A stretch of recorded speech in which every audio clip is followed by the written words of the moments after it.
ഒരു കിടിലൻ മഷ്റൂം പാൽക്കറി തയ്യാറാക്കാം. 1/4 കിലോ മഷ്റൂം ക്ലീൻ ചെയ്തത്, 2 സവാള അരിഞ്ഞത്, 3 പച്ചമുളക്, ചെറിയ കഷ്ണം ഇഞ്ചി, 4-5 വെളുത്തുള്ളി അരിഞ്ഞത്, കറിവേപ്പില, 1/2 കപ്പ് ബീൻസ് അരിഞ്ഞത്, ഒരു മീഡിയം ക്യാരറ്റ് ചെറിയ സ്ക്വയർ പീസസ് ആയിട്ട് അരിഞ്ഞത്, ഒരു പൊട്ടറ്റോ സ്ക്വയർ പീസസ് ആയിട്ട് അരിഞ്ഞ് നികക്ക് വെള്ളം ഒഴിച്ച് വേവിക്കാം. പാനിൽ 3 ടേബിൾ സ്പൂൺ എണ്ണ ചൂടാകുമ്പോൾ 1/2 ടീസ്പൂൺ കടുക്, 1/2 ടീസ്പൂൺ പെരിഞ്ജീരകം. ഇവ മൂത്ത് വരുമ്പോഴത്തേക്ക് 2 ഗ്രാമ്പു, 2 ഏലക്ക, 2 കഷ്ണം കറുവാപ്പട്ട ഇവ ചേർത്ത് നല്ല മൂത്ത മണം വരുമ്പോഴത്തേക്ക് വെളുത്തുള്ളി ഇഞ്ചി അരിഞ്ഞത് ചേർത്ത് വഴറ്റാം.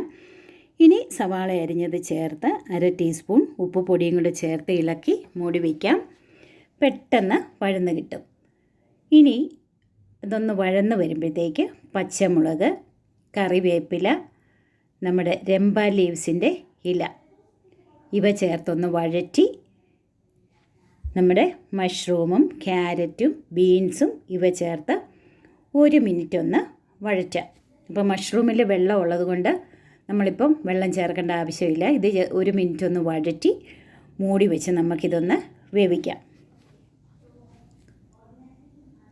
അപ്പോൾ ഇതിലേക്ക് 1 ടീസ്പൂൺ ഗരം മസാലപ്പൊടിയും കൂടെ ചേർത്ത് നമുക്കിതൊന്ന് മൂടി വെച്ച് വേവിക്കാം. ഇനി ഒരു മാഗി വെജിറ്റബിൾ ക്യൂബ് ചേർക്കുന്നുണ്ട്. അതും പൊട്ടറ്റോയും വേവിക്കാൻ വെച്ച ആ വെള്ളവും കൂടെ ചേർത്ത് നമുക്ക് 1/2 ടീസ്പൂൺ പെരിഞ്ജീരകപ്പൊടിയും 1/2 ടീസ്പൂൺ കുരുമുളക് പൊടിയും കൂടെ ചേർത്ത് മൂടി വെച്ച് വേവിക്കാം. പെട്ടെന്ന് തന്നെ വെന്ത് കിട്ടും. ഇനി ഒരു ടൊമാറ്റോ പൊടിയായി അരിഞ്ഞത്, ഇതില്ലെങ്കിൽ പകരം 1 ടേബിൾ സ്പൂൺ ടൊമാറ്റോ കെച്ചപ്പ് ചേർക്കാം. 1 കപ്പ് നല്ല കുറുകിയ തേങ്ങയുടെ 1/4 പാല് ചേർത്ത് ഇളക്കി വാങ്ങാം. അപ്പോൾ അപ്പത്തിനും ഇടിയപ്പത്തിനും പൊറോട്ടയ്ക്കും ചപ്പാത്തിക്കും എല്ലാം ബെസ്റ്റ് കോമ്പിനേഷനാണ് ഈ മഷ്റൂം പാൽക്കറി. ഒന്ന് ട്രൈ ചെയ്യണേ.